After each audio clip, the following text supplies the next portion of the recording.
जय हिंद दोस्तों। चलिए आज स्टार्ट करते हैं आपका नेक्स्ट मॉक 9 है, ये सेट नंबर 9 मिक्स मॉक रागा का। आई होप सभी ने पिछले जितने भी हुए सारे के सारे रिवाइज कर लिए होंगे। पहला क्वेश्चन देखते हैं यहाँ से। पहला क्वेश्चन, अलकनंदा और भागीरथी नदियों के संगम का नाम है। The confluence of the rivers Alaknanda and Bhagirathi is known as. Alaknanda और भागीरथी कहाँ के मिलती है? तो ये मिलती है आपका अलकनंदा और सबसे नीचे भागीरथी, तो ये देव प्रयाग बनता है। कौन सा प्रयाग बनता है? देव प्रयाग बनता है। आंसर क्या जाएगा? B is correct. सारे के सारे 5 प्रयाग बनते हैं, 5 के 5 प्रयाग देख लेते, देखिएगा। पंच प्रयाग जिन्हें उत्तराखंड के कहा जाता है, जो ये नदियां बनाती है यहाँ से अपर गंगा रिवर सिस्टम। तो सबसे पहले अलकनंदा नदी, ये कॉमन रहेगी सभी में, अलकनंदा तो होगी ही होगी जितने प्रयाग बनेंगे। अलकनंदा, मंदाकिनी, भागीरथी, ये इसका ओरिजिन कहाँ है? सतोपंत ग्लेशियर से। उसके बाद चोराबाड़ी से किसका? मंदाकिनी का। गंगोत्री से ये ग्लेशियर है आपका गंगोत्री और भागीरथी नदी। इधर माना माना ग्लेशियर से विष्णु गंगा, त्रिशूल ग्लेशियर, नंदाकिनी, पिंडर ग्लेशियर से पिंडर गंगा। जैसे ये मिलती है दोनों, अलकनंदा में कौन मिलेगी? विष्णु गंगा, तो कौन सा प्रयाग? विष्णु प्रयाग।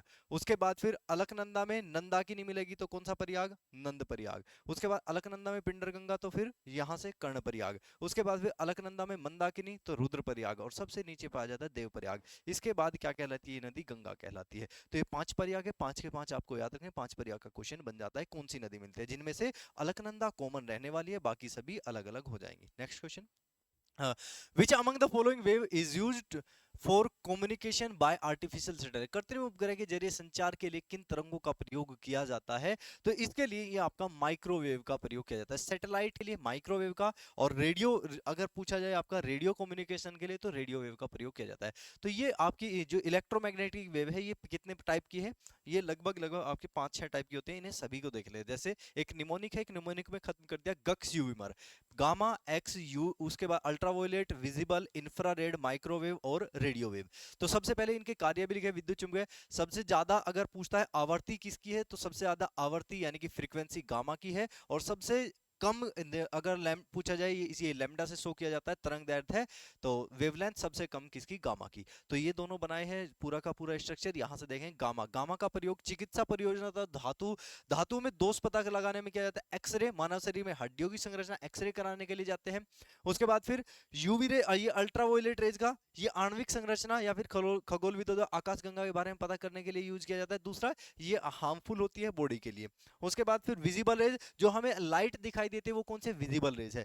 फिर आपका इंफ्रारेड, ये आपका इंफ्रारेड का प्रयोग इमेजिंग टेक्निक और रिमोट कंट्रोल के लिए किया जाता है। रिमोट देखा है टेलीविजन का, तो उसमें जो रेड लाइट जलती है वो कौन सी है? वो रिमोट। ये वाली जो लाइट जली ये कैसी है? ये आपके इंफ्रारेड है। उसके बाद फिर माइक्रोवेव का प्रयोग, इसका प्रयोग रडार में, कंप्यूटर डेटा ट्रांसमिशन में। उसके बाद फिर लैंडलाइन फोन का जो प्रयोग उसमें, और ये आपका माइक्रोवेव ओवन, जिसमें खाना पकाया जाता है, उसमें ओवन में, और उपग्रह संचार में प्रयोग किया जाता है माइक्रोवेव का। लेकिन अगर पूछता है आपसे रेडियो वेव, तो दूर संचार प्रणाली, लेकिन किसके थ्रू? ये आपका टेलीविजन और ये आपका रेडियो के through. Signal, television, radio, GPS, wifi, हवाई यात्रा, तो इनके सिग्नल में प्रयोग किया जाता है यहाँ से ये रेडियो वेव। और माइक्रोवेव उपग्रह संचार या फिर आपका सैटेलाइट कम्युनिकेशन में। तो ये क्या था? सारी की सारी वेव्स और इनके अनुप्रयोग। ये क्वेश्चन भी बनता है। नेक्स्ट क्वेश्चन, ब्लीचिंग पाउडर का रासायनिक नाम क्या है? अब केमिकल, ये आपका ब्लीचिंग पाउडर का रासायनिक नाम पूछता है, तो इसका ब्लीचिंग पाउडर का रासायनिक नाम है कैल्शियम हाइपोक्लोराइट।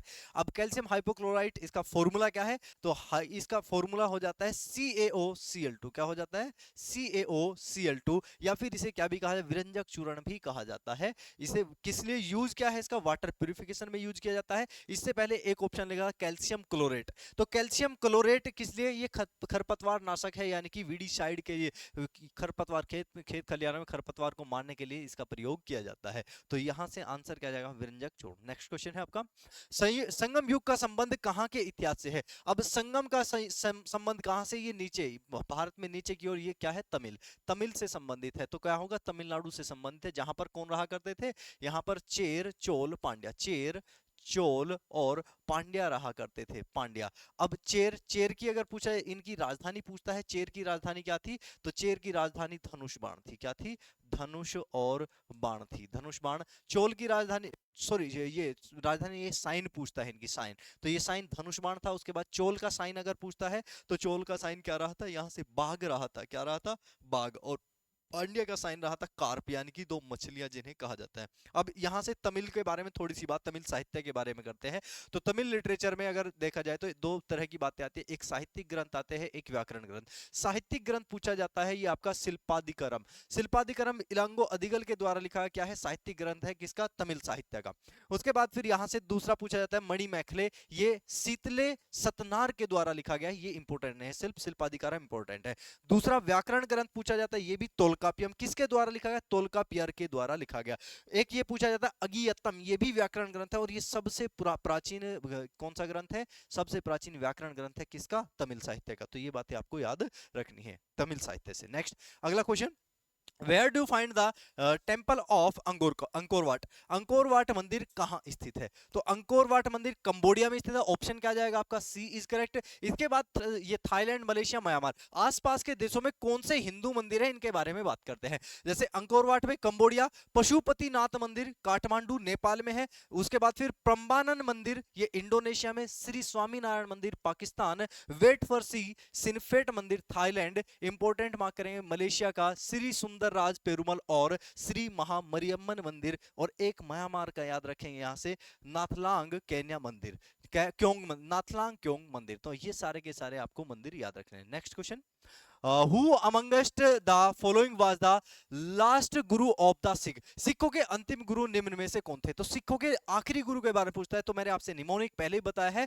नानक, अंगद, अमर राम, उसके बाद फिर अर्जुन अर्जुन देव, उसके बाद हर हर हर, तीन हर आएंगे, उसके बाद तेग बहादुर, गोविंद सिंह। तो गोविंद सिंह आखिरी गुरु थे, तो अंतिम गुरु पूछा है कौन से, गुरु गोविंद सिंह आखिरी गुरु थे। 10 के 10 गुरु है, 10 गुरु को देख लेते हैं यहां से, जैसे नानक, अंगद, अमर राम, अर्जुन देव, हर गोविंद, हर राय, हर किशन, तेग बहादुर, गोविंद सिंह।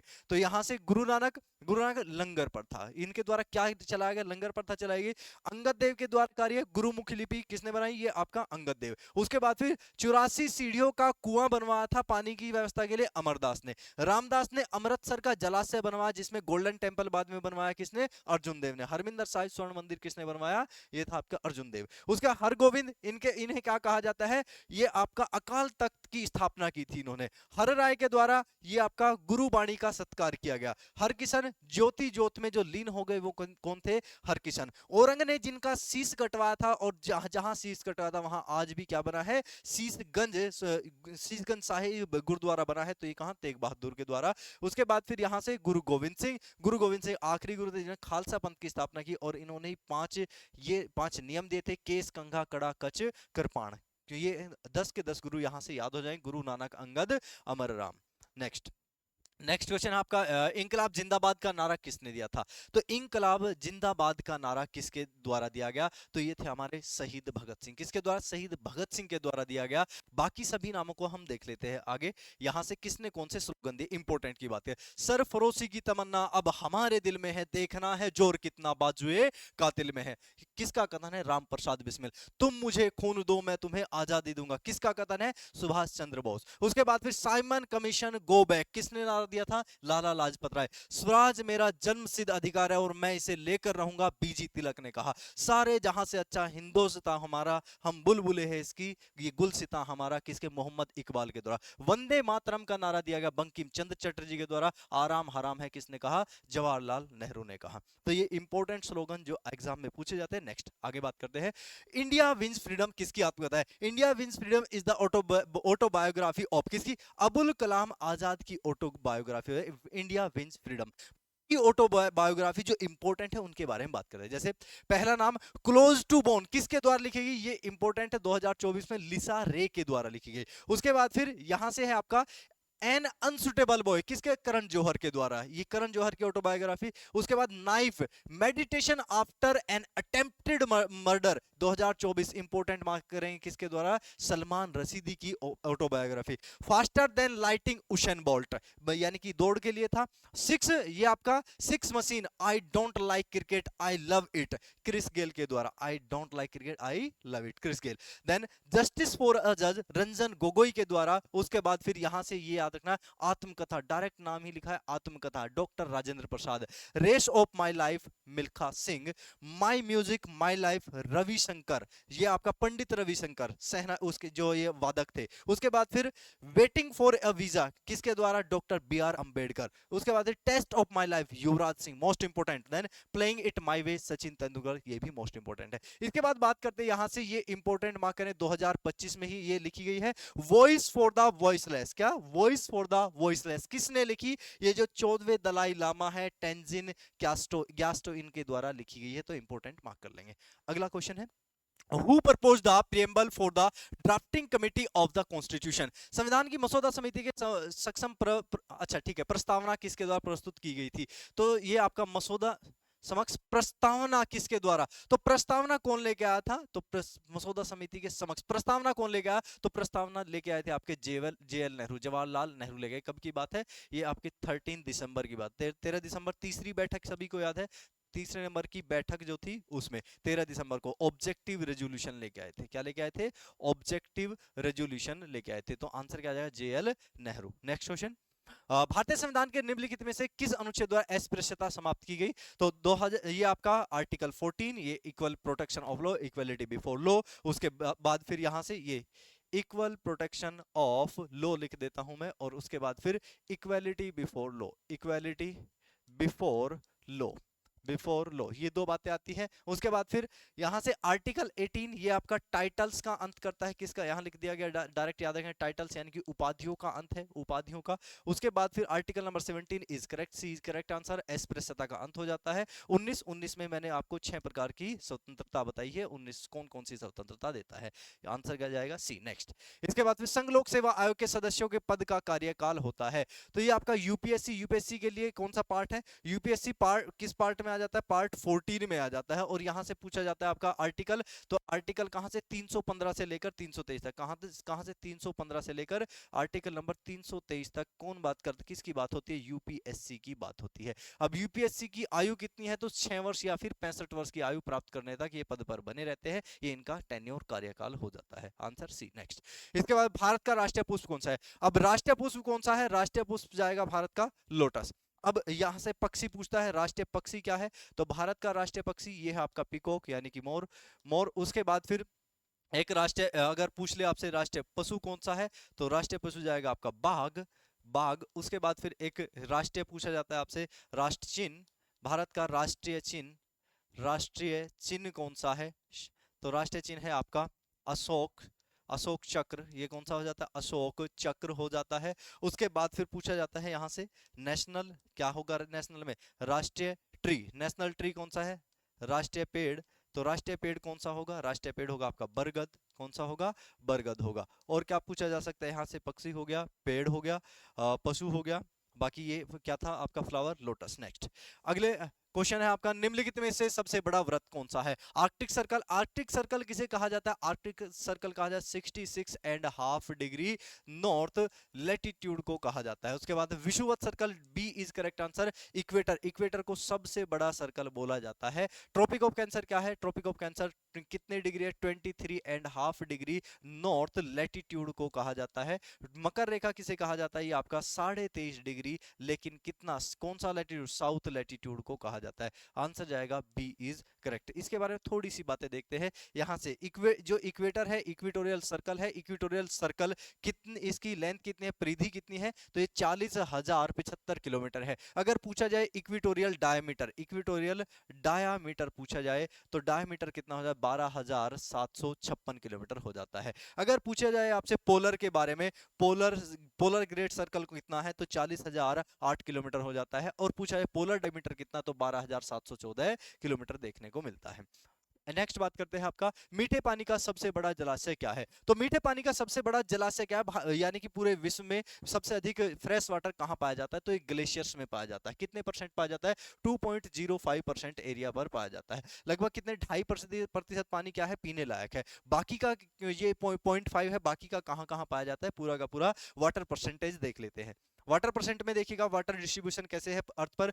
ओशियंस का पानी कितना है 97.25, लेकिन ये कैसा है, ये सॉल्ट वाटर है। कैसा है, ये सॉल्ट वाटर है। उसके बाद में ग्लेशियर में 2.05%, ये फ्रेश वाटर है। ग्राउंड वाटर ये भी फ्रेश है, ये आपका 0.68% है। लेक्स में 0.01%। सोइल में जो मॉइस्चर है वो 0.005% है। एटमॉस्फेयर में जो जलवाष्प पाया जाता है वो आपका 0.001%। नदियों में जो पानी बहता है वो 0.001%। और ये आपका बायोस्फीयर में जो पानी है ये आपका 0.40 यानी कि 0.00004% पाया जाता है। तो ये याद रखेंगे, यहाँ से पूरा का पूरा वाटर परसेंट है। 2.5% वाटर फ्रेश है और 97.5% वाटर सलाइन वाटर है। नेक्स्ट, किस स्थान पर उच्च ज्वार भाटाओं में कितना अंतराल होता है।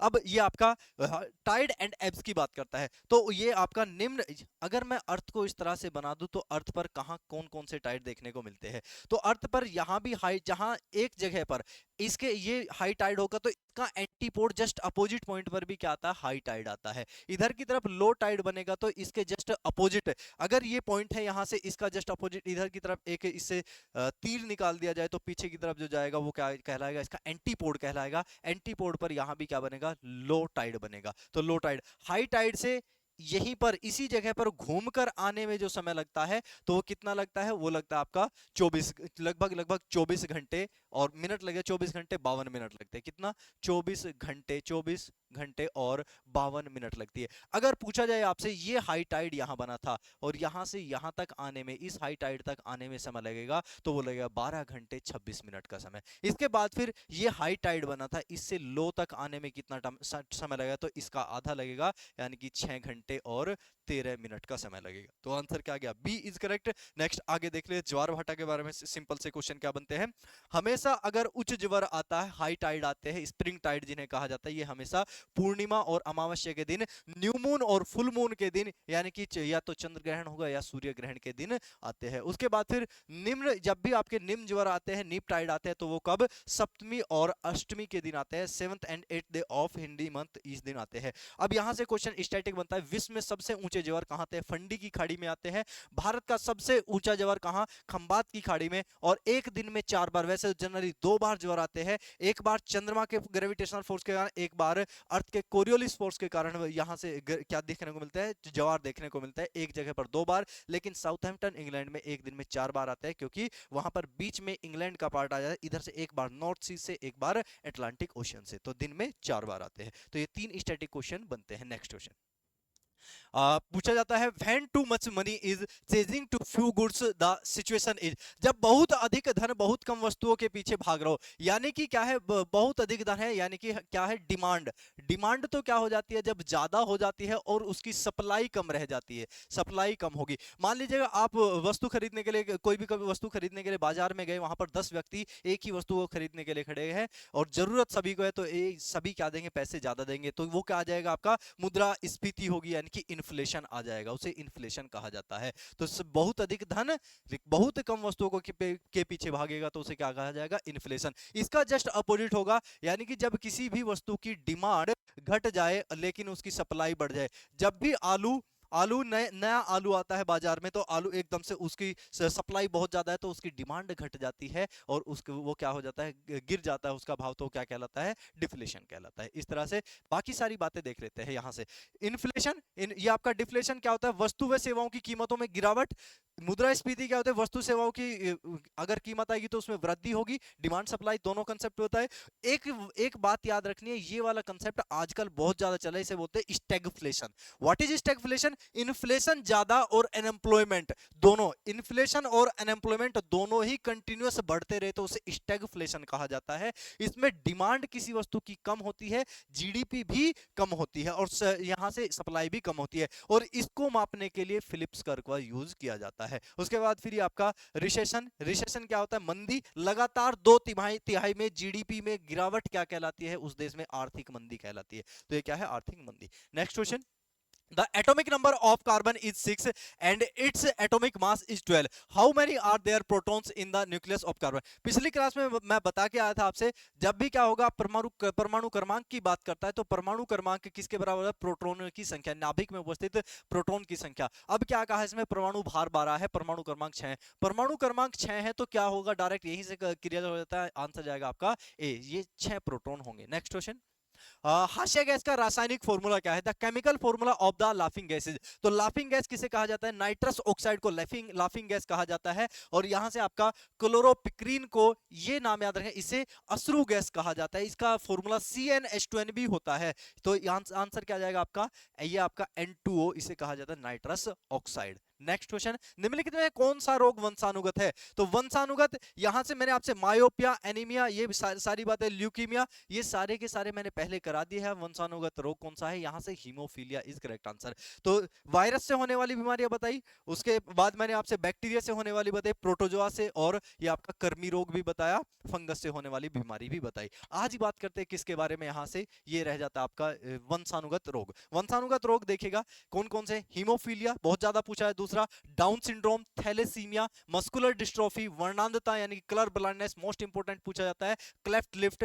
एक दो नाम और लिखेंगे, एक लिखेंगे आप सीजोफ्रेनिया। क्या होता है? सीजोफ्रेनिया। सीजोफ्रेनिया जब अलग अलग तरह की आवाजें सुनाई देती है किसी व्यक्ति को, तो उसे सीजोफ्रेनिया कहा जाता है, सीजोफ्रेनिया। और एक याद रखेंगे आप, अल्जाइमर। अल्जाइमर क्या होता है? भूलने की बीमारी, यानी कि आमिर खान बन जाते हैं गजनी वाले, तो अल्जाइमर कहा जाता है। तो ये दोनों, ये बात याद रखेंगे। अगला क्वेश्चन है, विच component is mainly responsible for doing calculation in computer? Computer में गणनाएं करने के लिए कौन सा अवयव मुख्यतः उत्तरदायी होता है? तो कंप्यूटर में गणनाएं करने के लिए कंप्यूटर का ब्रेन कहा जाता है किसको? सीपीयू को। और सीपीयू दो भागों में बढ़ता है, एक कंट्रोल यूनिट और एक आता है आपका अर्थमेटिकल लॉजिकल यूनिट। और जो एएलयू वाला पार्ट है, ये एएलयू वाला पार्ट क्या करता है? सारे के सारे अर्थमेटिक या फिर आपकी गणनाएं करता है। तो आंसर जाएगा आपका C is correct, arithmetic logic unit. Next question, उत्तरी ध्रुव में भारत के अनुसंधान केंद्र का नाम क्या है? अब उत्तरी ध्रुव में भारत के अनुसंधान केंद्र देखे जाए, एक आर्कटिक ऊपर की तरफ है, आर्कटिक में है, और दो तीन अंटार्कटिका में है, एक ढक गया है। तो जो ये आर्कटिक वाले क्षेत्र में है, तो इसे क्या कहा जाता है? इसे हिमाद्री के नाम से जाना जाता है। अगर हम बात करते हैं सारे के, हिमाद्री कब बना था? तो ये उत्तरी ध्रुव में 2008 में बनाया गया। दक्षिण गंगोत्री सबसे पुराना है भारत का, 1983 में अंटार्कटिका में स्थापित किया, लेकिन ये बर्फ में दबने के कारण अब बंद हो चुका है। उसके बाद फिर मैत्री बनाया गया अंटार्कटिका में 1989 में, ये अभी भी रनिंग में है। उसके बाद भारती भारती अंटार्कटिका में स्थापित किया गया 2012 में। तो ये भारत के अनुसंधान केंद्र जो भारत के बाहर है, इनके बारे में पूछा जाता है क्वेश्चन। सारे के सारे यही कवर हो गए। नेक्स्ट, विश्व ओजोन दिवस मनाया जाता है। पहला ऑप्शन दिया 5 जून। 5 जून को क्या मनाया जाता है? विश्व पर्यावरण दिवस मनाया, विश्व पर्यावरण दिवस मनाया जाता है, विश्व पर्यावरण दिवस मनाया जाता है। अब 16 सितंबर, बिल्कुल बी करेक्ट आंसर जाएगा। 16 सितंबर को मनाया जाता है कौन सा डे? Day ozone day. क्यों मनाया जाता है? तो इसके लिए दो कन्वेंशन याद रखनी है आपको, इससे संबंधित पूछे जाते हैं। ओजोन शिखर सम्मेलन कब हुए? तो सबसे पहला शिखर सम्मेलन हुआ 22 मार्च 1985 को वियना में, और जिसमें 28 देशों ने हस्ताक्षर किए थे। उसके बाद फिर 16 सितंबर 1987 को कनाडा के मॉन्ट्रियल में ये आपका क्या हो जाता है? ओजोन सम्मेलन होता है, और जिसमें 40 देशों ने हस्ताक्षर किए। और इसी दिन को याद करने के लिए इसके बाद सभी देशों में क्या किया गया? ओजोन को डिप्लेशन करने से बचाने के लिए कार्य किए गए। तो 16 सितंबर को क्या किया जाता है? ये ओजोन डे मनाया जाता है। नेक्स्ट क्वेश्चन है आपका, रोम शहर निम्नलिखित में से किस नदी के तट पर बसा है? तो डेन्यूब नदी के, पहला ऑप्शन है डेन्यूब नदी। तो डेन्यूब नदी वो है कि जो यूरोप में बहती है, यूरोप की दूसरी सबसे लंबी नदी भी डेन्यूब है, और लगभग लगभग 10 देशों से बहती है, और 5 देशों की तो कैपिटल भी डेन्यूब नदी के किनारे पे। 10 देश कौन कौन से हैं? ये आपका जर्मनी से स्टार्ट होती है, ब्लैक फॉरेस्ट से जाके गिरती है कहां? ब्लैक सी में जाके डिस्चार्ज होती है। Germany, Austria, Hungary, Slovakia, Croatia, Serbia, Bulgaria, Romania, Moldova और यूक्रेन, इन 10 देशों से ये पास करती है। उसके बाद दूसरा ऑप्शन है टाइबर रिवर। टाइबर रिवर के किनारे बसा है रोम। उसके बाद फिर राइन रिवर, राइन रिवर के किनारे बसा है बोन जर्मनी में, और एम्स्टर्डम ये नीदरलैंड का। एल्ब नदी के किनारे बसा है कौन सा? ये आपका हेमबर्ग जो जर्मनी में स्थित है। एक इंपॉर्टेंट फैक्ट यहां से यूरोप की नदियों से याद रखें, इटली की गंगा किसे कहा जाता है? पो नदी को कहा जाता है। एक और लिखेंगे, ये ब्रिटेन की गंगा किसे कहा जाता है? कि ब्रिटेन या फिर लंदन की गंगा बोला है, ब्रिटेन की गंगा बोला जाता है। ब्रिटेन की गंगा कौन सी नदी? ये थेम्स नदी को कहा जाता है। ये भी फैक्ट आपको याद रखना, थेम्स नदी। नेक्स्ट क्वेश्चन है, ये आपका विच कंट्री यूज द बिर एज द करेंसी, किस देश की मुद्रा का नाम बिर है? तो इथोपिया की मुद्रा का नाम बिर है और इथोपिया की कैपिटल हो जाती है अदिस अबाबा। दूसरा ऑप्शन टोगो, टोगो की कैपिटल लोम, और ये यहां पर चलता है फ्रैंक। क्या चलता है? फ्रैंक यहां की करेंसी हो जाती है। देन इरिट्रिया, इरिट्रिया की कैपिटल लिखेंगे अस्मारा, और यहां से अगर पूछा जाए इसकी करेंसी क्या होगी तो नकफा इसकी करेंसी हो जाती है, जिसे ERN के नाम से भी जाना जाता है। एस्टोनिया, एस्टोनिया की कैपिटल देखा जाए तो टेलिन, और इसकी करेंसी हो जाती है यूरो। नेक्स्ट लास्ट क्वेश्चन है, लास्ट क्वेश्चन देखते हैं। Which of the following is an inland river port, निम्नलिखित में से अंतर्देशीय नदी बंदरगाह कौन सा है? तो आंसर जाएगा आपका कोलकाता है। कोलकाता का नाम क्या है? ये श्यामा प्रसाद मुखर्जी कर दिया है, श्यामा प्रसाद मुखर्जी, श्यामा प्रसाद मुखर्जी बंदरगाह कर दिया गया, श्यामा प्रसाद मुखर्जी। अब कुल कितने बंदरगाह है भारत में? 13 में, कितने? 13 मेजर पोर्ट है। कितने हैं? 13 मेजर पोर्ट है, जिनमें से एक इनलैंड नहीं है, ये आपका भारतीय मुख्य भूमि पर नहीं है। एक कहां हो जाता है? पोर्ट ब्लेयर पर हो जाता है, पोर्ट ब्लेयर हो जाता है, पोर्ट ब्लेयर। ठीक है भाई। 12 कहाँ है? 12 के बारे ये शायद मैंने कल वाली क्लास में आपको कराए हैं। तो यहां से पहला क्या जाएगा? कांडला। कांडला के बाद फिर कांडला कहाँ है? गुजरात में है। दूसरा मुंबई, तीसरा नेहवा सेवा, उसके बाद फिर चौथा जाएगा आपका मारमागांव, उसके बाद फिर यहां से जाएगा न्यू मंगलुरु कर्नाटका, उसके बाद फिर कोचीन पोर्ट, कोचीन पोर्ट केरल, केरल में, उसके बाद फिर 3 तमिलनाडु में है। पहला सबसे नीचे तूतीकोरन, उसके बाद चेन्नई, उसके बाद एनोर। तूतीकोरन का नाम चेंज कर दिया गया, चिदम्बरम कर दिया गया। उसके बाद फिर यहां से आपका नाम चेंज किया एनोर का, एनोर का नाम क्या कर दिया गया? एनोर का नाम कामराज कर दिया गया। उसके बाद विशाखापत्तनम पोर्ट, उसके बाद फिर पारादीप पोर्ट उड़ीसा में, और एक पोर्ट यहां से आपका कोलकाता पोर्ट, जो अभी बताया कोलकाता। तो आंसर क्या जाएगा? कोलकाता पोर्ट, ये आपका आंसर जाएगा। ठीक है। इसके बाद फिर तो ये क्या था आपका आज के कंप्लीट, जो ये आपका मिक्स आगे चल रहा है इसके क्वेश्चंस, तो इनको कंप्लीट करेंगे। और अब आगे है रोबिन सर, नेक्स्ट।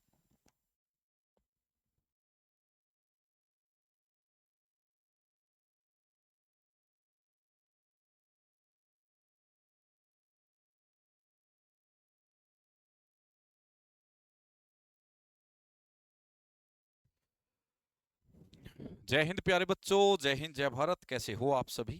तो भाई आज है सेट नंबर 9 और कल आपका डल जाएगा सेट नंबर 10।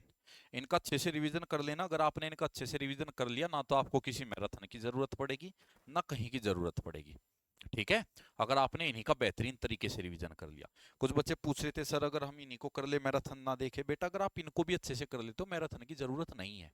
मैराथन तो इसलिए कराई जाती है कि लास्ट टाइम पे पेपर से 2 दिन पहले या 3 दिन पहले सारे कंसेप्ट आपके सामने से होके गुजर जाए, सारे चैप्टर आपके सामने से होके गुजर जाए। अगर कोई पॉइंट आप भूल गए हो या कोई पॉइंट आपने बहुत दिनों पहले पढ़ा है तो वो भी पॉइंट आपका रिवाइज हो जाए। ठीक है, चलो। तो इसमें देखो भाई, तो ये रहा सेट नंबर 9 आपका।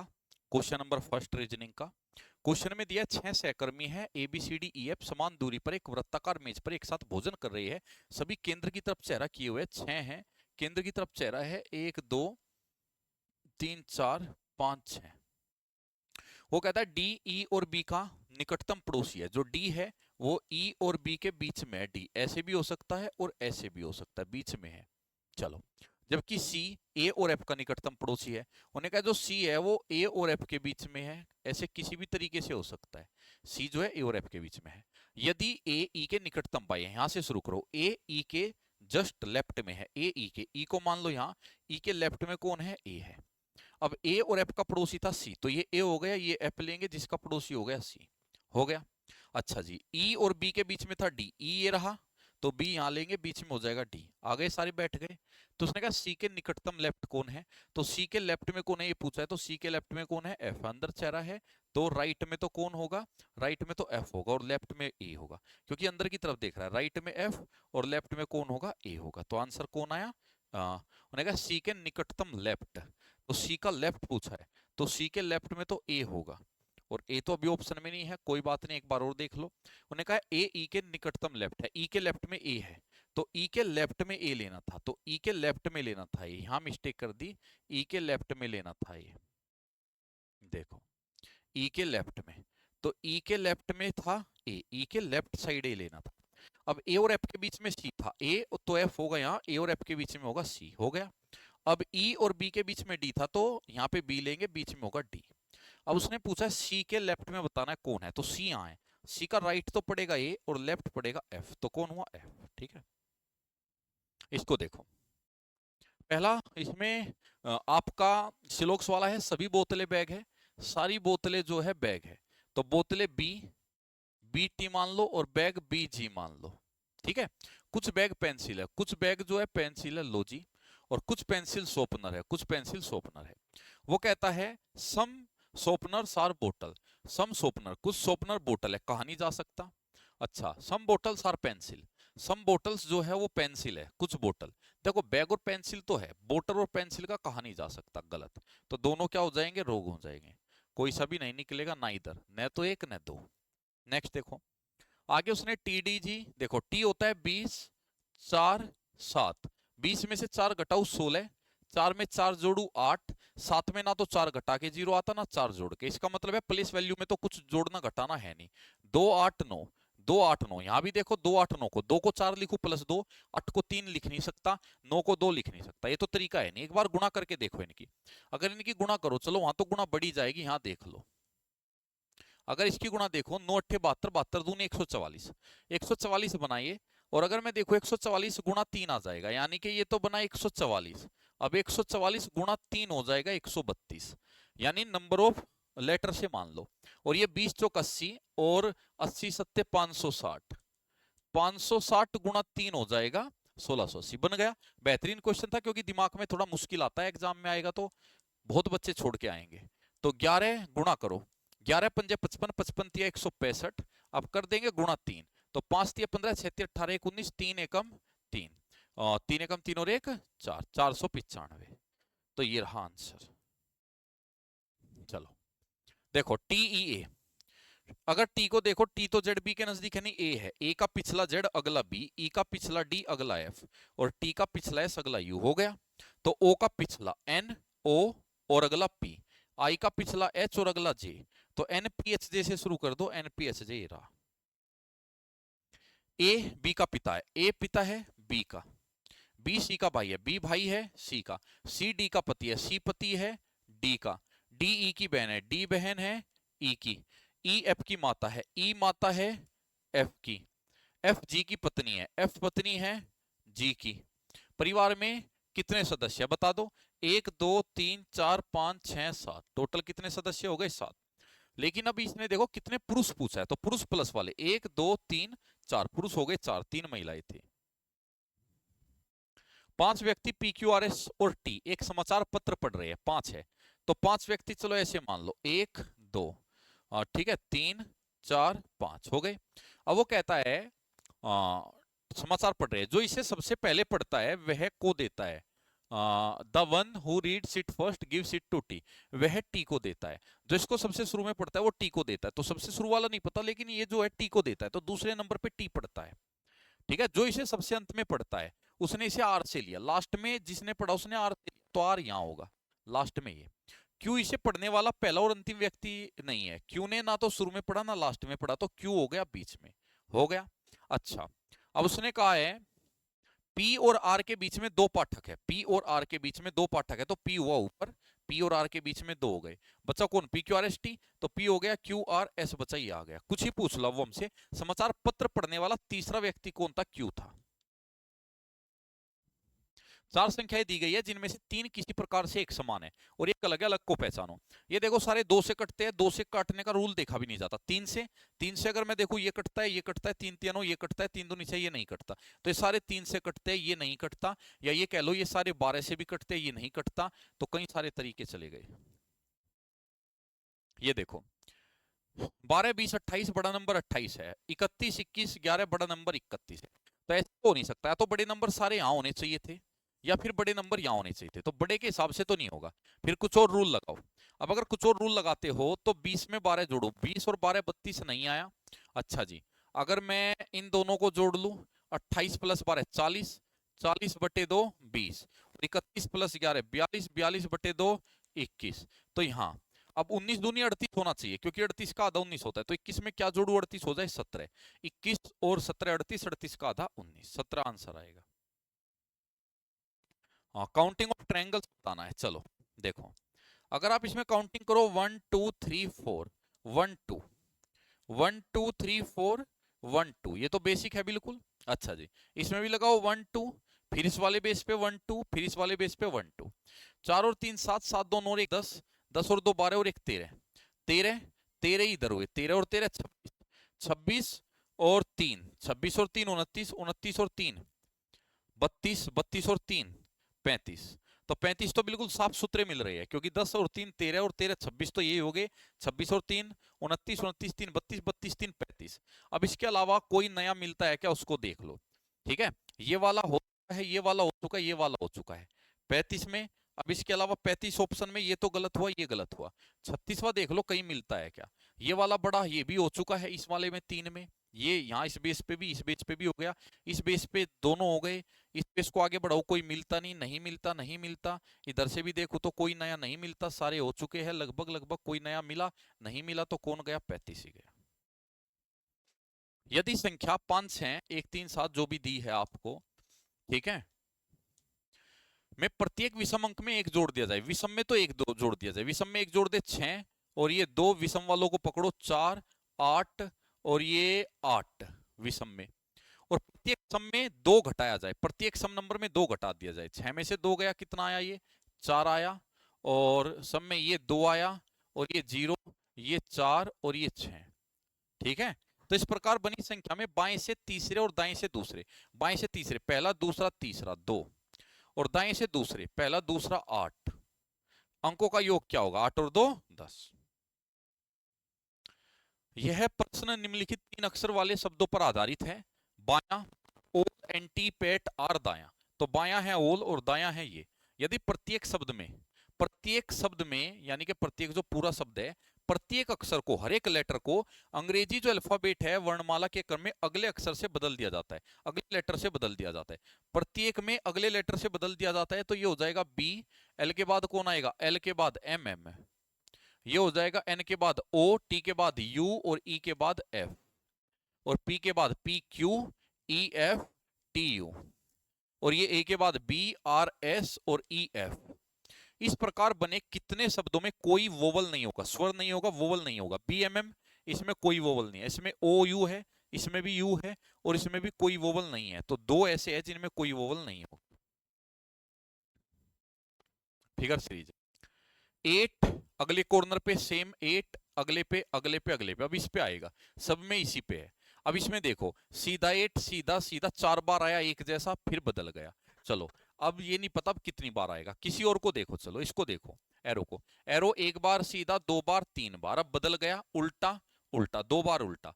तो यहाँ 3 बार सीधा फिर उल्टा। हो सकता है 3 बार सीधा इसलिए रहो, एक बार पीछे सीधा रहो, एक बार पीछे, 3 बार यहाँ तब बदल गया हो। चलो देखते हैं। ये 1 देखो, 1 सीधा था, उल्टा 1 एक बार, 2 बार, 3 बार, 4 बार। इसका मतलब है 4 बार एक जैसा फिर बदलता है, और 4 बार ही रहता है। अब देखो 4 बार एक जैसा 8 आया, अब 8 बदल गया, 4 बार ऐसा ही मिलेगा, ऐसा ही मिलेगा, तो ये वाला गलत। अच्छा एरो 3 बार था, पलट गया, 4 बार ऐसा ही मिलेगा, एक बार 2 बार नीचे कोई मिलेगा, अब नीचे कोई मिलेगा, तो ये गलत। अच्छा 1 1 देखो 4 बार जो एक जैसा आया नीचे को, अब ऊपर को 1 मिलेगा, ऊपर को 1 मिलेगा, तो ये हुआ। टी एक बार, 2 बार, अब उल्टा हुआ मतलब कि सीधा हुआ, 1 2 3 4 बार ऐसा ही सीधा आएगा, 4 बार सीधा आएगा, तो देखो इसमें सीधा भी है, तो आंसर क्या हुआ, ये देखो इक्वल चला गया यहाँ, क्रॉस चला गया यहाँ, स्टार यहाँ, एस यहाँ, एरो ऊपर फर्स्ट पे आएगा, एरो फर्स्ट पे आएगा, तो ये गलत हुआ। बीच में और देख लो कौन आया, क्रॉस गया बीच में। ठीक है, अच्छा जी। अब इसमें एक चीज आप और देख सकते हो जो सबसे इजी बना देगा क्वेश्चन को, स्ट्रक्चर। इसकी स्ट्रक्चर और इसकी स्ट्रक्चर सेम है, देखो स्ट्रक्चर सेम है, ध्यान से देखो स्ट्रक्चर सेम है ना, सेम। तो आप हिसाब लगा लो कैसे। पहले तो ये इसमें नया सिंबल देखो कहाँ नया आया, तो इसका मतलब मेरे में भी यहाँ नया आएगा। क्या स्टार नया है, नहीं, हैज नया है, हाँ। ट्रायंगल नया है, ट्रायंगल ट्रायंगल, हाँ। अच्छा एस नया है, एस नहीं रिपीटेड है, और ट्रायंगल नया है, हाँ। ये बचे। अब इसके बाद देखो सर्कल आया नीचे, तो एस आएगा नीचे, एस नीचे, तो ये गलत हुआ। इसके बाद इक्वल गया ऊपर, तो एरो जाएगा ऊपर। चलो क्रॉस गया बीच में, तो सी जाएगा बीच में, तो आंसर आया 3। ये देखो इसमें ब्लैक डॉट देखो, ये ब्लैक डॉट अगले कोने में आ गए, फिर ये ब्लैक डॉट अगले में आ गए। अब ब्लैक डॉट यहाँ आएंगे, दोनों ब्लैक, तो दोनों ब्लैक है, हाँ। ये नहीं, ये देखो ब्लैक नहीं, ये भी नहीं, दोनों ब्लैक, यहाँ यही गया। ये देखो इसको देखो, ये यहाँ पे ऐसे था अभी, ऐसे, फिर यहाँ पे ऐसे आ गया, अब वापस कैसे आएगा, ऐसे ही आएगा। क्यों? क्योंकि पहले ऐसे आया हॉरिजॉन्टल, फिर वर्टिकल, फिर हॉरिजॉन्टल, फिर वर्टिकल, तो हॉरिजॉन्टल आएगा, हॉरिजॉन्टल आएगा, ये तो गलत हुए दो। ठीक है, अच्छा। अब इसमें देखो, इसमें ब्लैक वाला आया, फिर प्योर व्हाइट, फिर ब्लैक वाला आएगा, अब तो ये गलत हुआ। चलो मैथ्स पे आ जाओ। वो कहता है 20% की छूट, 20% की छूट देने के बाद एक दुकानदार 36% का लाभ कमाता है। अंकित मूल्य क्रय मूल्य से कितने प्रतिशत ज्यादा है? तो 20% का डिस्काउंट दिया, 36% का फिर भी प्रॉफिट कमाया, तो एमपी पूछा है सीपी से कितना ज्यादा है। दो तरीके हैं। पहला तरीका, एमपी को मान लो 100, एमपी को 100 माना, 20% की उसने दे दी छूट, 20% का डिस्काउंट दिया, तो कितने पे बेच दिया? 80 पे बेच दिया, बेच दिया 80 पे। और वो कहता है 80 में बेचने भी 36% का लाभ है, अब भी 36 का लाभ है, यानी अभी भी 36 का लाभ है, तो आप इसको कह सकते हो सीपी का 136% है। कह सकते हो भाई, अगर अभी भी 36 का लाभ है तो ये वैल्यू अभी भी सीपी की 136% है, ये कह सकते हो। तो सीपी निकाल लिया, यहां से सीपी निकालो, 4 से काट लो, तो 4 से यहाँ पे ये लिख लो, इसको 136/100 लिख लो। ठीक है, तो 4 से काटो, 4 से कितनी बार? 25 बार, और 4 से 4 3 बार है, 4 चौक 16, ये आया। अब इसको भी अगर कैंसिल करो, 2 से 17 बार और 2 से 40 बार, तो सीपी कितना आ गया? 25 चौक 100, 1000/17 आ गया। अब उसने कहा है बताइए एमपी जो है कितना ज्यादा है। एक बात बताओ, अगर आप इसको पूरे को डिवाइड भी कर दो, उन्हें कहा है अंकित मूल्य क्रय मूल्य से कितने प्रतिशत अधिक है, तो आप इसको अगर डिवाइड भी कर देते हो, या इनका डिफरेंस देख लो, इनका डिफरेंस क्या आया? डिफरेंस, ठीक है, 100 माइनस 1000/17, 1700 माइनस 1000, तो 700/17, ये आया, आ गया। तो एमपी कितना ज्यादा है ये बताना, एमपी परसेंट में कितना ज्यादा है सीपी से, तो एमपी 700/17 ज्यादा है किससे? 1000/17 से, 17 से 17 गया, गुणा 100, 00 से 00, 10 से 10, 70%, कितना? 70% आंसर। एक तरीका तो ये हो गया, ठीक है। लेकिन मैं आपको कहूंगा आप इससे मत करो, आप किससे कर सकते हो? आपको प्रॉफिट दिया और डिस्काउंट दिया, पहले क्या दिया? डिस्काउंट। अगर डिस्काउंट दिया है तो एमपी, सीपी और एसपी तीन चीज का जिक्र होगा। तो डिस्काउंट दिया 20, तो 100 का सामान अगर डिस्काउंट 20 दिया है, तो आप क्या कह सकते हो? आप ये कह सकते हो कि जो 100 का सामान है, चलो यहाँ एसपी रख लो पहले, एमपी के बाद एसपी आएगा, ठीक है। तो आप क्या कह सकते हो कि जो 100 का सामान है वो 80 में बेच दिया, 100 का सामान 80 में, 20 से काट लो, 5 का सामान 4 में, कह सकते हो। या इसको ये भी कह सकते हो 1/5, डिस्काउंट है तो माइनस, तो 5 का सामान 4 में बेच दिया। अब 36 का लाभ हुआ तो सीपी एसपी, 36 का लाभ हुआ, 36% का लाभ हुआ, 36 होगा 36/100, 4 से काटोगे 9/25, लाभ है तो प्लस, यानी कि 25 का सामान 44 में बेच दिया, सॉरी 34 में। अब ये बताओ, यहां पे जो ये दोनों हैं एसपी, इनको इक्वल कर लो। इक्वल क्यों कर लो? क्योंकि दोनों एसपी है, तो 34 है, इसको 34 बना लो। अब एक काम करो, यहां 34 बनाओगे तो 17 की गुणा होगी, सॉरी 17/2 की। तो आप एक काम कर लो, 34 और 4 का एलसीएम देख लो, 68 होता है, 34 और 4 का 68, 68 बना लो, 17 की गुणा यहां कर लो और 2 की यहां कर लो, यहां 2 तो यहां भी 2, और यहां 17 तो यहां भी 17, हो गया। अब उसने पूछा क्या है, वो कहता है कि बताइए एमपी सीपी से कितना ज्यादा है। ये कितना है? 50, और ये कितना है? 17×5 = 85, 50 पे 35 ज्यादा है तो 100 पे 70 ज्यादा होगा, सीधा आंसर।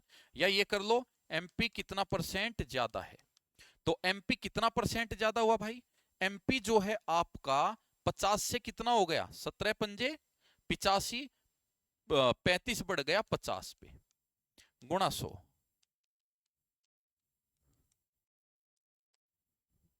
ठीक है, ये हो जाएगा, ठीक। नेक्स्ट देखो, तो नेक्स्ट क्वेश्चन देखो,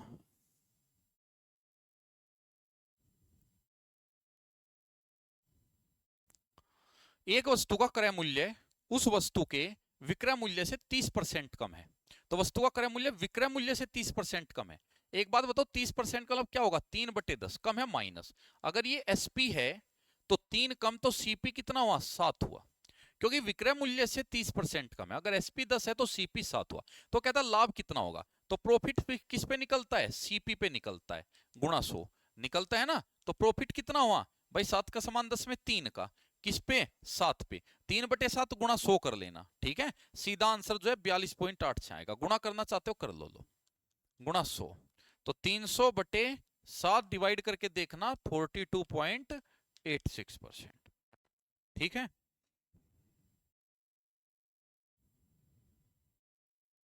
चलो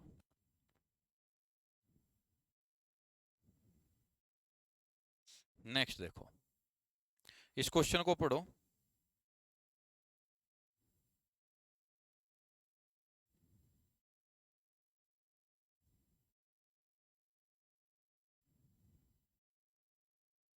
एक छोटा सा काम आ गया, ये निपटा दूं मैं। चलिए ए बी और सी एक साथ कार्य को जो है, एक साथ कार्य को करते हुए एक निश्चित काम को 10 दिनों में कर सकते हैं। ए बी से 20% अधिक दक्ष है। चलो पहले ए और बी का ही लिख लो। ए बी से 20% ज्यादा दक्ष है। 20% का होता है 1/5, अधिक मतलब प्लस, तो 1/5 ज्यादा दक्ष है ए, यानी बी 5 है तो ए है 6। और सी बी से 50% कम दक्ष है। अब सी जो है बी से 50% कम दक्ष है, तो बी कितना है 5, और सी 50% कम है यानी इसका आधा है, तो इसको 2.5 कह सकते हो, 5/2 कह सकते हो।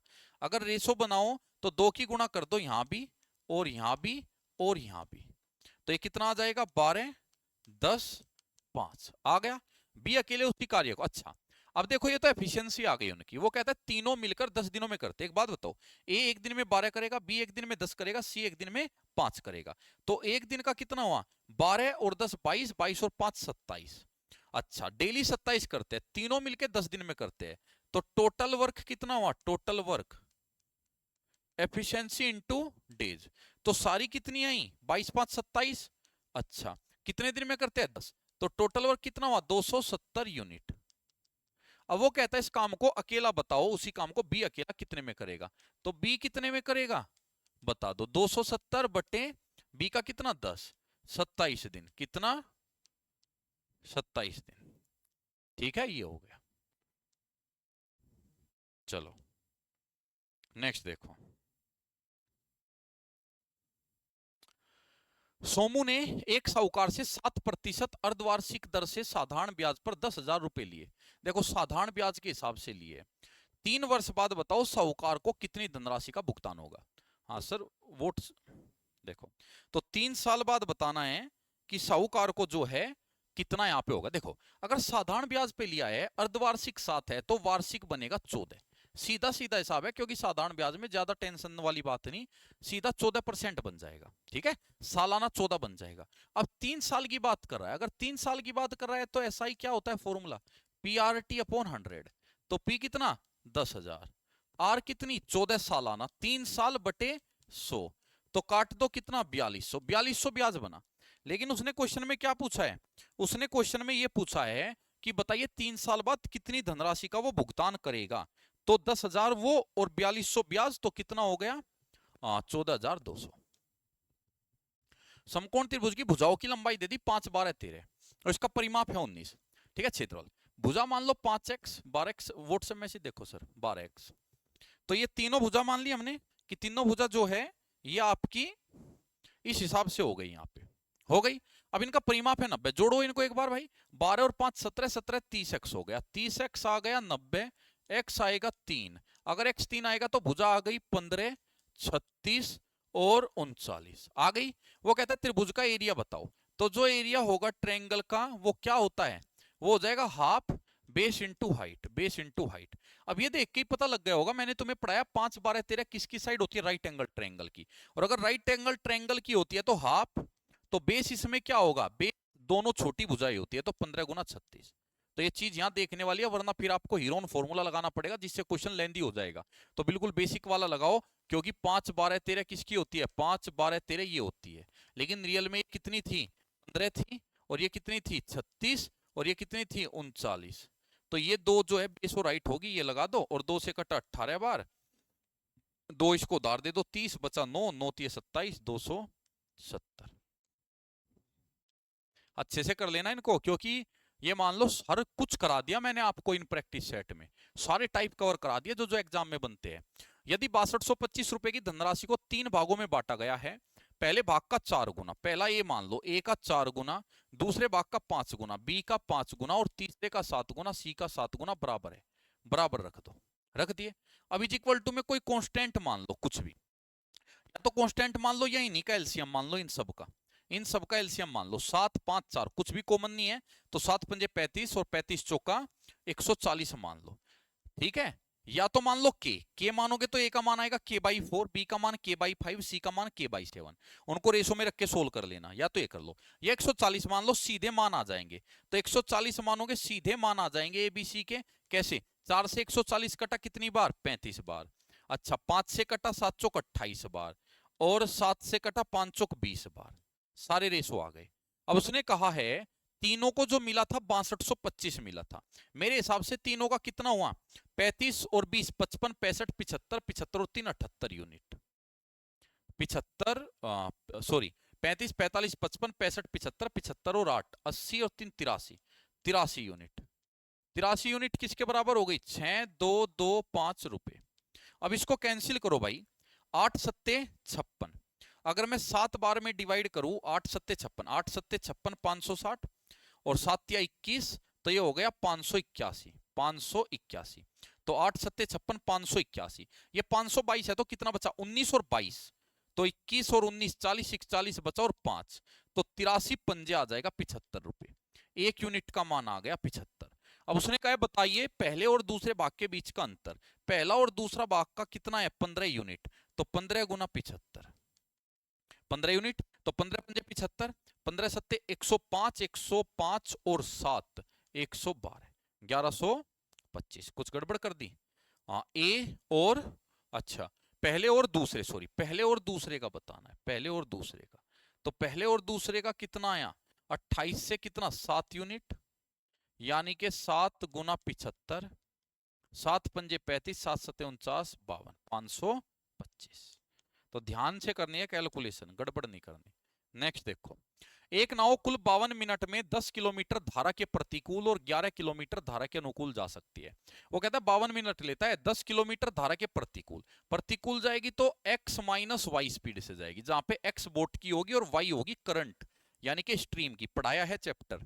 और जब 11 किलोमीटर धारा के अनुकूल जाएगी, अनुकूल का मतलब है डाउन स्ट्रीम, तो x प्लस वाई से जाएगी। तो दो केस आ गए, पहले 10 किलोमीटर किस स्पीड से गई? x माइनस वाई, फिर 11 किलोमीटर किससे? x प्लस वाई, और कुल मिलाकर कितनी मिनट लगी? 52 मिनट, ठीक है 52 मिनट। अब स्पीड किस में देखो, किलोमीटर में है, ये किलोमीटर प्रति घंटे में है, तो इसको भी घंटे में बदल दो, यानी कि 4 से काटो 13/15 आवर्स। तो देखो 10 घंटे में लिया गया टाइम, टाइम का फॉर्मूला क्या होता है? डिस्टेंस अपॉन स्पीड, डिस्टेंस 10 और स्पीड अप स्ट्रीम का x minus y, distance 11, speed ये दोनों समय हो गई है। अब x का भी मान दिया है 5, अगर x का मान 5 दिया है तो यहाँ पे आप जो है 5 रख लो, क्योंकि उसने कहा धारा की गति, सॉरी y का मान दिया है 5, y का मान 5 दिया है, y का मान 5 दिया है, तो ये हो जाएगा x माइनस 5 और x प्लस 5 हो गया। अब एक बात बताओ, उसने x का मान पूछा, नाव की पूछी x का मान, एक बात मानो, माना मान जो है 30 है, अगर यहाँ 30 मानो, 30 माइनस 25, तो 10/25, 10/25 का मतलब है 2/5, और अगर यहाँ 30 और 5 35, 11 से 35 कटता ही नहीं, अगर 11 से 35 नहीं कटता तो आप यहाँ पे फिर फंस सकते हो, और चलो नहीं भी फंसते तो ये हो जाएगा 30 5 35, 11/35। अब मैं अगर इसको सोल्व करूं, एलसीएम आएगा 35, 7 7 दूनी 14 प्लस 1 15, 15/35 आया, 15/35 को 5 से काटू 3/7 आएगा, मेरा आंसर मैच नहीं हुआ, ठीक है। अब मैं 20 लूंगा, तो 10/20 माइनस 5, तो 10/15 और 11/25, मेरा जो एलसीएम आएगा 5 से कटा 2 बार 3 बार 25 या 75 ही आएगा, ठीक है। अब ये 3 से कटा 25 बार, 25 दूनी ऊपर 50 और 25 से 3 बार 33, ऊपर बना मेरा 83/75, कट के मेरा कभी भी ये नहीं आएगा, ठीक है, ऊपर ज्यादा बनना ही नहीं चाहिए। 35 लू अगर मैं, तो 10/30 और प्लस 11/40, एलसीएम कितना आया? 120 आया। चलो 30 चौक तो 40 और 10 तिया तो 33, 40 और 30 70 73/120, 73/120 से भी ये मेरा नहीं आएगा, ठीक है। अब इसके बाद अगर मैं देखूं, 52 मिनट थी ना टोटल, ठीक है, तो 4 से 13, ठीक। 25 लो तो 10/20 प्लस 11/30, एलसीएम आया 60। 20 दिया तो 3 की मल्टीप्लाई ऊपर और दूनी तो 22, तो 30 40 पर 52/60, और 52/60 ही चाहिए था मुझे, तो आंसर क्या हुआ मेरा, ये हुआ। एक तरीका तो ये है। अगर इससे नहीं करोगे एलसीएम ले लो, एलसीएम ले लो, क्वाड्रेटिक इक्वेशन बन जाएगी, बहुत डिफिकल्ट बन जाएगा, तो एलसीएम लेके मत करना, इसी से करना। पहले एक्स की जगह ये रख लो और चेक करो कि इसका रिजल्ट यही आता है क्या, फिर ये फिर ये फिर ये, ठीक है, जिससे भी रिजल्ट मैच कर जाए वो आंसर। अच्छा क्वेश्चन है। 2021 में एक क्रिकेट टीम 225 मैचों में से 80% मैच जीतना चाहती है। तो 225 में 80%, 80% होता है 4/5, तो 225 का 4/5 जीतना चाहती है। 5 चौक 20 और 5 पंजे 25, 45 चौक कितना आ जाएगा, 180 मैच जीतना चाहती है। पहले ही खेले गए 120 मैचों में से सफलता दर 70 है। अब इसमें से वो 70% जीती है, तो 12 सत्ते 84 मैच जीती है। अब वो बताओ लक्ष्य तक पहुंचने के लिए शेष मैचों में सफलता दर क्या होनी चाहिए। एक बात बताओ, 120 में 70%, 84 जीती, जीतने 180 है, 180 में से 84 गया, बचा कितना, 96। 96 मैच अभी भी जीतने हैं, तो कितने जीतने हैं, 96 मैच। अब एक बात बताओ, 120 मैच तो हो चुके हैं, तो बचे कितने, 225 टोटल होने हैं, तो 105 मैच बचे हैं, तो ये 96 मैच 105 में से जीतने हैं, तो कितना परसेंट जीतना पड़ेगा, बस ये बताना है। उन्हें कहा बताओ बचे हुए में से, जिससे कि वो टोटल अपना टारगेट अचीव कर सके, तो कितने मैच उसको और जीतने पड़ेंगे। 180 अगर टोटल जीतना चाहती है, 84 जीत चुकी है, 105 सॉरी 96 और जीतने पड़ेंगे। कितने में से, बचे हुए में से, बच्चे कितने हैं, 105, 120 हो चुके, 105 बचे हैं, तो 5 से कटा 21 बार, और 5 से कितनी बार कटा, 5 से कटा 20 बार।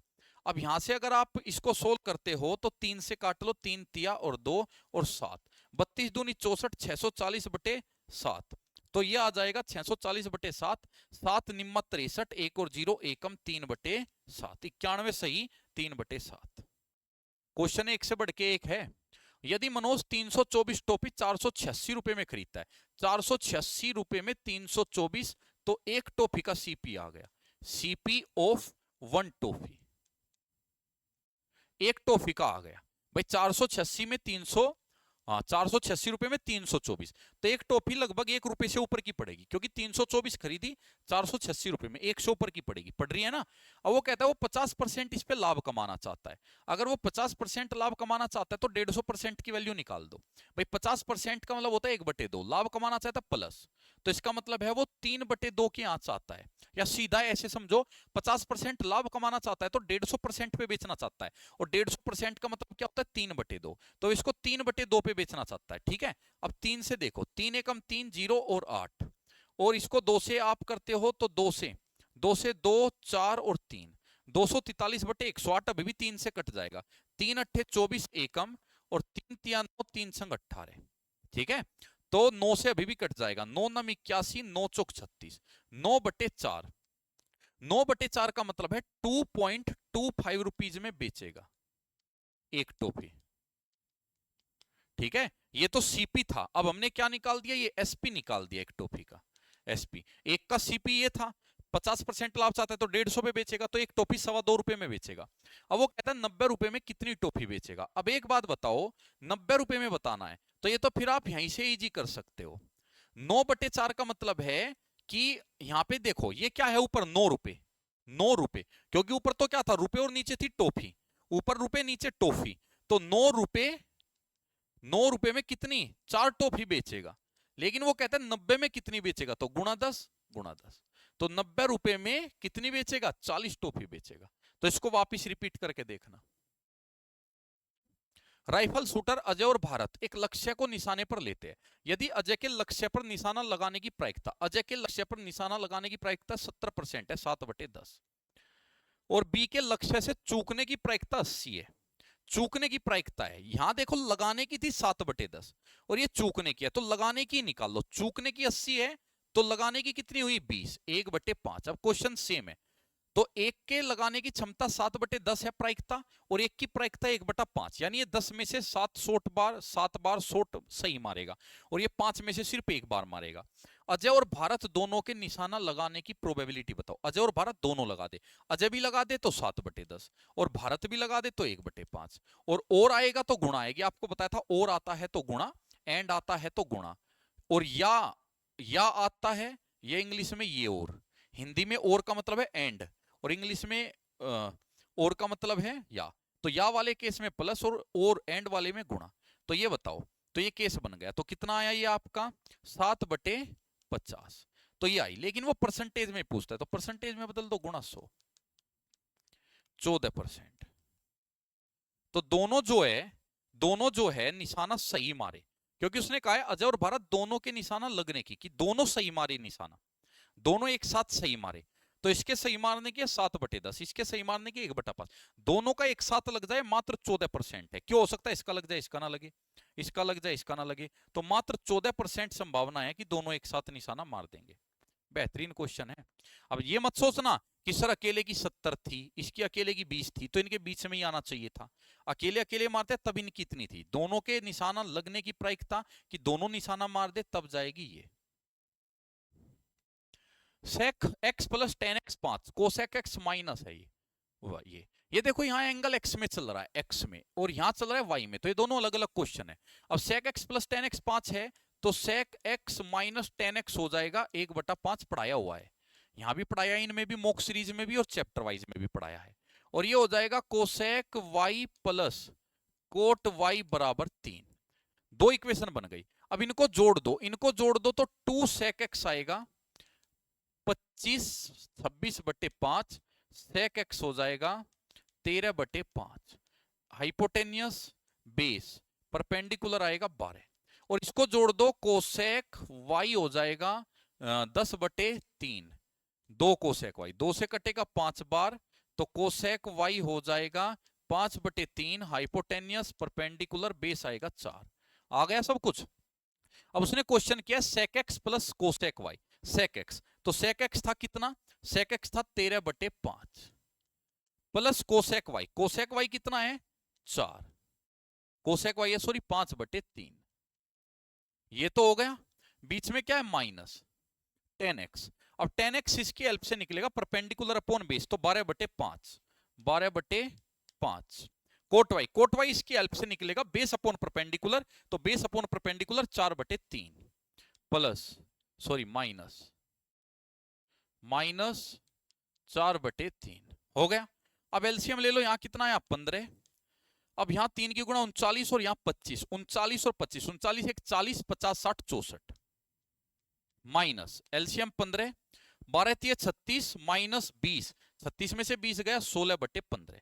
अब एलसीएम सेम है, 64 में से 16 गया 48/15, और 3 से कटा तो 3 से कटा तो 16/5, 16/5, और 5 से भी काट दो तो 5 × 15, 1 और 0 5 दूनी 3.2। सारे क्वेश्चन एक से बढ़ के एक है, समाप्ति की तरफ है। लास्ट क्वेश्चन, मैं एक 2 अंकों की संख्या हूं जो 50 और 70 के बीच में है, तो यानी 50 और 70 के बीच में मेरा आंसर होना चाहिए, सारे 50 और 70 के बीच में ही है। मेरा वर्ग 3000 से 6000 के बीच में है। अब देखो इसका वर्ग कितना होगा, इसका वर्ग होगा 60 का होता है 3600, तो 3 से 6000 के बीच में ही पड़ेगा। 50 का होता है 2500, अगर 50 का 2500 है तो ये 3000 से ऊपर नहीं जाएगा, ये 3000 से ऊपर नहीं जाएगा। क्यों? क्योंकि 50 का तो 2500, अब 51 का हो जाएगा 2600, 52 का हो जाएगा 4, और 53 का हो जाएगा 2809, तो नहीं गया, तो ये तो हो गया गलत। 58 का कितना जाएगा, लगभग 60 के नजदीक है 3600, तो 3000 से ऊपर जाएगा, ये भी 3000 से ऊपर जाएगा, तो एक आंसर कट गया, 3 में से कोई भी हो सकता है। मेरा घन 2,50,000 से 4,25,000 के बीच में है। एक बात बताओ, अगर इस नंबर को 58 लो, अगर मैं इसको 60 भी मान लू 60, तो 60 का जो घन होता है 6 छंग 36 छंग 216, 216 के आगे 3 जीरो, तो 60 का घन ये होता है 6 का तो क्यूब 216 और 3 जीरो, तो ये हो जाएगा 2,16,000, जबकि ये है 2,50,000। इसका मतलब है मेरा आंसर 2,50,000 से तो बड़ा हो, इनके बीच में 250 से बड़ा हो। अब एक बात बताइए, अगर मेरा घन इनके बीच में है तो 250 से बड़ा होना चाहिए। अब ये जो है इसका रिजल्ट जो है तो 250 से कम रह गया, भाई 60 का ही 2,16,000 है, और ये तो उससे भी कम है, तो ये गलत। अब मैं 62 को देखूं, 62 भी देखो 60 के ही पास है, 60 का जो आएगा, अब देखो आंसर ही इसमें से देना है, ये तो जो आएगा 2,16,000 से थोड़ा बड़ा आएगा, और ये 2,16,000 से और बड़ा आएगा, तो कौन सा आंसर दूं, थोड़ा बड़ा या ज्यादा बड़ा? ज्यादा बड़े वाला दूंगा। क्यों? क्योंकि 2,50,000 से कितना भी ऊपर हो सकता है 4.25 तक, तो दोनों में से चांस उसके ज्यादा है। पूरा सोल्व भी ना करो, पूरा ये आपका रीजनिंग बेस है, मैथ बेस नहीं है। अब ध्यान से सुन लो भाई, आज के मॉक में लेवल उठाया है, कारण क्योंकि मॉक 1 देखोगे बिल्कुल इजी था, 2 देखोगे इजी था, 3 थोड़ा सा उससे आई, 4 उससे आई, 5 उससे आई।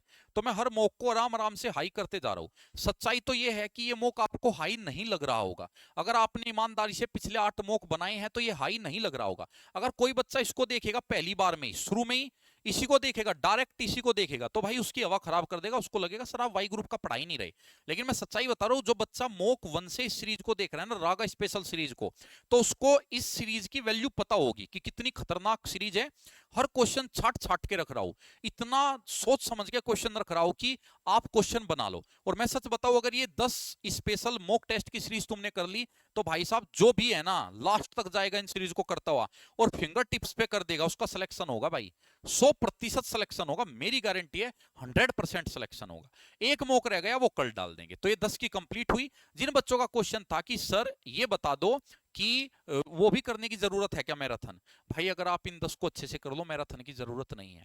मैं फिर कहता हूं, मैराथन इसलिए कराई जाती है कि अगर आपने 5-6 महीने से या 3 महीने से कोई चीज पढ़ी नहीं, आप टच में नहीं हो, तो वो रिवीजन हो जाए। मैराथन का मतलब होता है सारे चैप्टर का रिवीजन एक दिन में, जिससे कि एग्जाम वाले दिन कोई ऐसा क्वेश्चन ना आ जाए कि तुमको लगे कि इसका तो रिवीजन नहीं हो रखा था, मेरा अगर रिवीजन हो रखा होता मैं कर लेता। तो मैराथन का मतलब है पूरा रिवीजन, बस ये होता है। आना यहीं से है, ये 10 जिसने अच्छे से कर लिए पूरा फंस जाएगा। और अगर किसी ने वे भी किए हैं 23 मॉक, वे 23 मॉक जो डाले थे, तो फिर तो गजब हो जाएगा, गदर उठ जाएगा। अगर मैराथन में नहीं भी करना चाहते, मैराथन नहीं भी करना चाहते, तो मैंने कल जो क्लास हुई थी रागा की, उसमें 50-60 क्वेश्चन कराए थे फिगर सीरीज के, वे कर लेना। 60 क्वेश्चन कल कराए थे। कल फिर जो रागा की क्लास होगी उसमें फिर कराऊंगा 60 क्वेश्चन फिगर सीरीज के। तो फिगर सीरीज वाले जरूर कर लेना, क्योंकि वहां से 4-5 क्वेश्चन आ जाते हैं, तो वहां रिस्क नहीं ले सकते, वहां तो ज्यादा से ज्यादा पढ़ना पड़ेगा। आज इतना ही चाहते हैं, आपके जो कमेंट है वो बड़े वैल्यूएबल रहते हैं। आपके जब कमेंट हम लोग देखते हैं अक्सर सर, और में बड़ा अच्छा लगता है और हम रिप्लाई भी करते हैं। आपका प्यार देख के एनर्जी भी हमें आती है अगले दिन की क्लास के लिए। बस वो बनाए रखो, बाकी तो हम देख लेंगे। जय हिंद, जय भारत।